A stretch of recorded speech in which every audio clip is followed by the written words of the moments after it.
تو یہاں سے ہمارا 8 ایپیسوڈ کا سفر شروع ہوتا ہے اینڈ لیٹ می نو آپ کو یہ کیسا لگا اور اسی کے ساتھ کنٹینیو کرتے ہیں. واٹ؟ منان کی زبان سے جوان کی بات سن کر بے ساختہ حیرت کا اظہار ہوا. تم کیسے برات ہو سکتے ہو؟ برات تو تمہارے والد کا نام ہے جو ہمیں یہاں بٹھا کر گئے تھے اور وہ بوڑھے تھے. منان جھنجھلاہٹ کا شکار تھا. وہ بوڑھا بھی میں ہی تھا. جوان بولا. کیا مطلب؟ منان کا منہ حیرت سے کھل گیا. تم بوڑھے، تم باپ، تم ہی بیٹے اور تم جوان، یہ کیسے ہو سکتا ہے؟ منان کو یہ باتیں عجیب سی لگ رہی تھی لیکن غزنی ساری بات سمجھ چکا تھا. وہ دونوں ٹائم لوپ میں تھے. وہ یہاں ایسا ممکن تھا. یہ بات غزنی کہیں پڑھ چکا تھا کہ ٹائم لوپ میں کردار ایک خاص وقت اور دورانیہ کے بیچ قید ہو جاتے ہیں اور وہ وقت خود کو دہراتا رہتا ہے. جس وقت برات گھر میں یہ کہتے ہوئے داخل ہوا کہ وہ اپنے بیٹے کو باہر بھجواتا ہے، وہ ٹائم لوپ کا اختتامیہ تھا. گھر سے باہر برات ٹائم لوپ کے آغاز میں برآمد ہوا جب وہ کبھی جوان ہوا کرتا تھا. یعنی یہ ٹائم لوپ صدیوں پر مشتمل تھا اور غزنی منان کے ساتھ اس کے کناروں کا مشاہدہ کر رہا تھا. گویا یہ دونوں اس دورانیہ کے شاہد تھے مگر کردار نہ تھے. اس لیے لوپ کا اثر ان دونوں پر محض مشاہدہ کی حد تک تھا مگر اس میں برات کا کردار وقت کی قید میں رہتے ہوئے ایک خاص حد تک آزاد تھا. یہاں واقعات مختلف ہو سکتے تھے تاہم وقت ایک خاص حصار سے باہر نہیں نکل رہا تھا. یہ جگہ دنیا ہی میں ایک علیحدہ دنیا تھی جس کا علم بہت کم لوگوں کو تھا اور شاید برات کو یہاں قید کیا گیا تھا. میں آپ لوگوں کو چھوڑ دوں گا.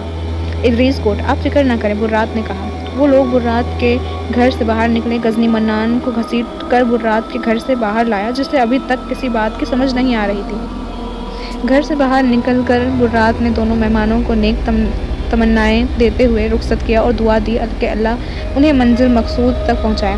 آپ لوگ آنکھیں بند کریں اور ہاں، ہمارے متعلق کسی سے کچھ مت کہنا ورنہ نقصان اٹھانا پڑے گا. برات نے غضنفر کو تاکید کی. دونوں نے وعدہ کیا اور آنکھیں بند کر لیں. برات نے سختی سے کہا، کچھ بھی ہو آنکھیں مت کھولنا جب تک شور سنائی نہ دے. دونوں نے آنکھیں بند رکھتے ہوئے اسبات میں سر ہلایا. ایک زور کا جھماکا ہوا اور دور سے ایک بکریاں چرانے والے کی آواز سنائی دی. غزنی نے آنکھیں کھولیں تو وہ اب واپس گاڑی کے پاس کھڑا تھا جبکہ منان گاڑی میں ہی سو رہا تھا. غزنی نے گاڑی سٹارٹ کی تو وہ ایک دم سٹارٹ ہو گئی. غضنفر کو سب یاد تھا لیکن منان کو کچھ بھی یاد نہیں تھا. منان کے مطابق وہ کوئی آدھا گھنٹہ سویا ہوگا گاڑی میں. غضنفر مسکرایا اور گاڑی سے نکل کر چرواہے کی طرف لپکا. او بھائی، یہ کون سی جگہ ہے؟ بکروال نے پوچھا. تمہیں کہاں جانا ہے بھایا؟ غضنفر نے کہا، ادریس کوٹ سید جلال شاہ سے ملنے. لو بھایا، ادریس کوٹ میں کھڑے ہو کر ادریس کوٹ کا پتہ پوچھ رہے ہو؟ بکروال مسکرایا. واقعی؟ غضنفر ادریس کوٹ پہنچنے پر خوش ہو گیا. بہت بھٹکنے کے بعد وہ منزل مقصود تک پہنچ چکے تھے. ہاں بھایا، اس آدمی نے کہا. اب غضنفر دل ہی دل میں برات کا شکر گزار ہو رہا تھا. کیا آپ ہمیں سائیں جلال شاہ کے پاس لے جائیں گے؟ غضنفر نے پوچھا تو بکروال نے بصر و چشم انہیں ڈیڑھ جلال شاہ تک لے جانے کی حامی بھری. چلو بھایا، کیوں نہیں؟ اس آدمی نے کہا. بکروال نے اپنی بکریاں ایک اور بندے کو دیں اور کہا کہ وہ مہمانوں کو چھوڑ کر واپس آتا ہے. دونوں گاڑی میں سوار ہوئے اور بکروال کو بھی گاڑی میں بٹھا لیا. بھایا، کیا کام ہے جلال شاہ سے؟ آدمی نے سوال کیا. یہ تو سائیں کو ہی بتائیں گے، منان نے کہا. آدمی بہت ہی باتونی تھا. سارا راستہ اس کی باتیں ختم ہی نہیں ہو رہی تھی جس پر غزنی مسکرا رہا تھا جبکہ منان کو برا محسوس ہو رہا تھا. لو، شروع ہو گیا جلال شاہ کا ڈیرا، بکروال بولا. غزنی وہ جگہ دیکھ کر حیران ہو گیا کیونکہ جس کنویں کے پاس سے وہ گزر رہے تھے اسی کنویں پر اسے ماہین کی مدد کے لیے پکارا تھا. غزنی ماموں بچاؤ. وہ پورا خواب غضنفر کے دماغ میں فلم کی طرح چلنے لگا. اس بندے نے دونوں کو درگاہ پر چھوڑ دیا. یہ لوگ اندر داخل ہوئے تو سامنے کچھ قبریں نظر آئیں. یہ 4 قبریں تھیں، 3 بڑے لوگوں کی اور ایک چھوٹے بچے کی. غضنفر نے دعا مانگنے کے بعد فاتحہ پڑھی اور قبروں کے خطبے پڑھنے لگا. ایک قبر پر لکھا تھا سید ادریس شاہ جیلانی، سن وفات 15 رجب 1213 ہجری. یکے بعد دیگرے اس نے تمام خطبے پڑھے تو حیران ہو گیا. سید جمال شاہ جیلانی، سن وفات 21 شوال 246 ہجری. غزنی یہ دیکھ کر حیران ہو گیا. اس نے حساب لگایا تو یہ قبریں 2 سال سے بھی زیادہ پرانی تھیں. مطلب افراد اور برات تب سے اس درگاہ سے منسلک ہیں. غزنی نے سوچا. اس نے وہاں مجاور سے پوچھا کہ جلال شاہ سے ملنا ہے، وہ کہاں ملیں گے؟ تو مجاور نے بتایا کہ وہ کہیں نہیں ملتے کسی کو. ہاں انتظار کرو، اگر اللہ نے چاہا تو وہ مزار پر حاضری دینے ضرور آئیں گے، تب آپ ان سے مل لینا، لیکن وہ بھیس بدل کر آتے ہیں، ان کو اچھا نہیں لگتا کہ لوگ ان سے عقیدت باندھ لیں۔ شکریہ، غضنفر نے کہا۔ مجاور نے ان کو لنگر کھلایا اور وہیں انتظار کرنے کا کہا۔ غضنفر اور منان انتظار کرتے کرتے تھک چکے تھے، لیکن جلال شاہ کا کوئی اتا پتہ نہ تھا۔ کیا پتہ شاہ جی کس روپ میں آتے ہیں؟ منان نے ہمت ہارتے ہوئے کہا۔ اللہ پر بھروسہ رکھو، اللہ نے چاہا تو جلال شاہ ضرور آئیں گے۔ غضنفر نے ڈھارس بندھائی۔ اٹھو بابا، مزار کو تالا لگانا ہے میں نے، مجاور نے دونوں سے کہا۔ لیکن ہم کہاں جائیں گے؟ منان نے پریشان ہوتے ہوئے پوچھا۔ منان، ہم باہر انتظار کرتے ہیں، غضنفر بولا۔ نہیں، آپ لوگ وہاں مسجد میں آرام کریں، آپ سمجھیں میری بات کو، مجبوری ہے میری بھی۔ اگر آپ کو شاہ سائیں کا انتظار نہ ہوتا تو میں آپ کو اپنے گھر لے جاتا، مجاور نے کہا۔ نہیں، کوئی بات نہیں، ہم وہاں طے لیں گے۔ منان، تم ایسا کرو، مسجد میں آرام کرو، میں باہر ہی صحن میں قرآن پاک پڑھتا ہوں جب تک نیند نہ آئے۔ لیکن منان نے غضنفر سے کہا کہ وہ اندر جائے، کیونکہ وہ سارا راستہ ڈرائیو کرتا رہا ہے اور زیادہ تھکا ہے۔ بہرحال غضنفر کے اصرار پر مجبوراً منان کو مسجد میں جانا پڑا۔ رات کا نہ جانے کون سا پہر تھا جب اس کو گھوڑوں کے کھروں کی ٹاپ سنائی دی۔ آہستہ آہستہ آواز نزدیک ہوتی جا رہی تھی۔ غضنفر وہیں مسجد کے صحن میں بیٹھا رہا، لیکن بولا کچھ نہیں۔ جیسے ہی تانگار گاڑی قریب آئی، غضنفر نے دیکھا کہ ایک شخص اس سے اترا۔ اس شخص کے پیچھے سفید کپڑوں میں ملبوس 4 مزید لوگ تھے، لیکن سب کے سب خاموش۔ جیسے ہی وہ باریش آدمی بگھی سے اترا، غضنفر نے اس کا حلیہ غور سے دیکھنا شروع کیا۔ اس شخص نے کالی دستار باندھ رکھی تھی، کپڑے دھاری دار تھے۔ معلوم نہیں کپڑوں کا رنگ سرخ تھا یا سیاہ، لیکن چہرہ سفید کپڑے سے ڈھکا ہوا تھا۔ اچانک ہوا کا جھونکا آیا اور اس باریش بزرگ کا چہرہ دکھائی دیا۔ سبحان اللہ! غضنفر کے منہ سے بے اختیار اللہ کی ثنا بیان ہوئی۔ کیا چاند سا چہرہ ہے! وہ تعریف کیے بغیر نہ رہ سکا۔ بندے کا رنگ شاید سانولا ہے، لیکن کتنا پرکشش اور بارعب ہے۔ غضنفر کے سوچتے سوچتے وہ بزرگ مزار کے دروازے پر آ کر رکے۔ انہوں نے اپنی دستار اتار کر مزار کے چوکھٹ پر رکھی اور اپنا دامن پھیلایا تو مزار کے دروازے کھلتے ہی چلے گئے۔ غضنفر سمجھ چکا تھا کہ ہو نہ ہو یہی بزرگ سید جلال شاہ ہیں۔ اب غزنی بھی ان لوگوں کے پیچھے ہاتھ باندھ کر کھڑا ہو گیا اور آہستہ چلتے ہوئے مزار میں داخل ہو گیا۔ اس نے دیکھا کہ ایک بندہ بڑا سا مٹکا ہاتھ میں لیے آگے بڑھا۔ اس نے مٹکے سے تھوڑا سا پانی سید ادریس شاہ جیلانی کی قبر مبارک پر ڈالا، پھر سید جمال شاہ جیلانی کی۔ غضنفر یہ سب دیکھتا رہا، پھر ان سب نے مل کر قرآن پاک پڑھنا شروع کر دیا۔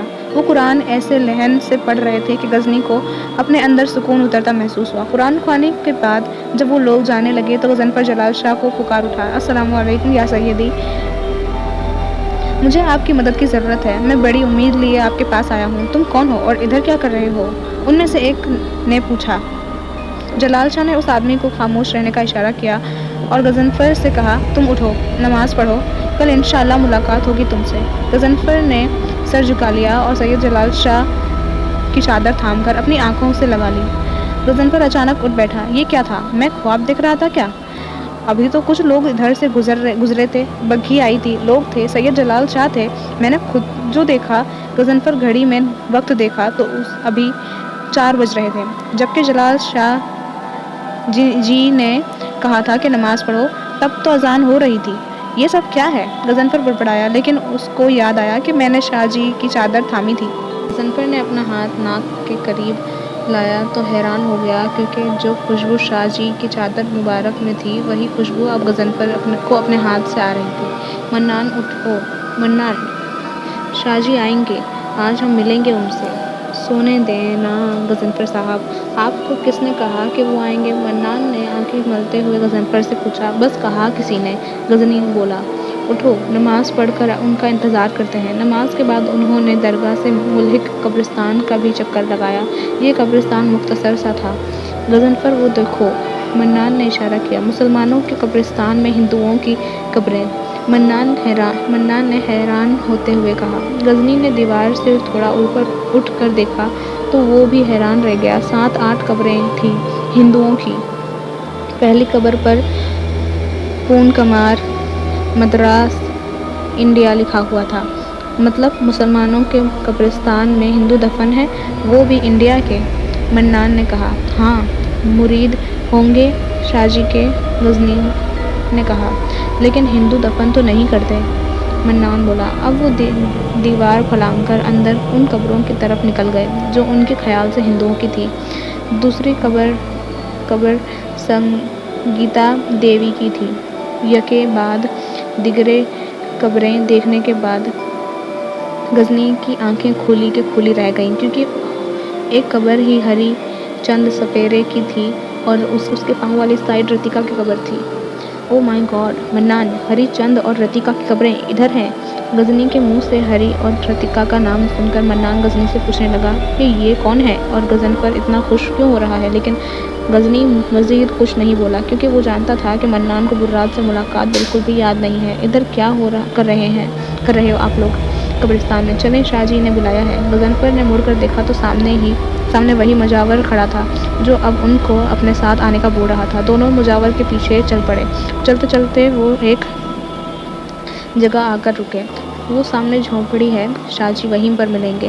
دونوں اس جھونپڑی کے قریب پہنچے تو غزنی حیران رہ گیا، کیونکہ یہ وہی شاہ سائیں تھے جن کو غزنی نے خواب میں دیکھا تھا، لیکن شاید وہ خواب نہیں تھا، حقیقت تھی۔ غضنفر مسکرایا۔ غزنی نے دیکھا شاہ جی قمیض میں خود ہی پیوبند لگا رہے تھے۔ شاہ جی، آپ خود کیوں کر رہے ہیں یہ کام؟ حیرت ہے۔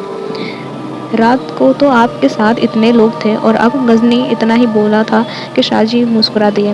جن کے لیے یہ دنیا بنی ہے وہ بھی اپنے کام اپنے ہاتھ سے کرنا پسند کرتے تھے، تو ہم تو ان کے قدموں کی دھول کے بھی برابر نہیں ہیں، جلال شاہ بولے۔ غزنی اور منان ان کے سامنے آلتی پالتی مار کر بیٹھ گئے۔ شاہ جی میرا ایک دوست ہے خیام، جانتا ہوں اللہ بہتر کرے گا، جلال شاہ بولے۔ ہمیں آج رات تک نکلنا ہوگا، وقت بہت کم ہے، جلال شاہ بولے۔ رات کو نکلے تو کیسے جلدی پہنچیں گے سرکار؟ منان نے ہاتھ باندھ کر کہا۔ میں تو سوچ رہا تھا ابھی نکلتے ہیں، غضنفر بولا۔ رات تک نکلیں گے غضنفر، شاہ جی بولے۔ جی اچھا، غضنفر نے حکم کی تعمیل کی۔ رات کو وہ لوگ جلال شاہ کا انتظار کر رہے تھے، لیکن جلال شاہ پتہ نہیں کہاں رہ گئے تھے۔ منان بار بار سامنے سڑک کی طرف دیکھ رہا تھا کہ اچانک اس کو جلال شاہ آتے دکھائی دیے۔ چلیں، جلال شاہ نے کہا۔ جی چلیں، غضنفر نے جواب دیا۔ گاڑی میں چلاؤں گا، جلال شاہ بولے۔ جی ضرور، غضنفر نے جواب دیا۔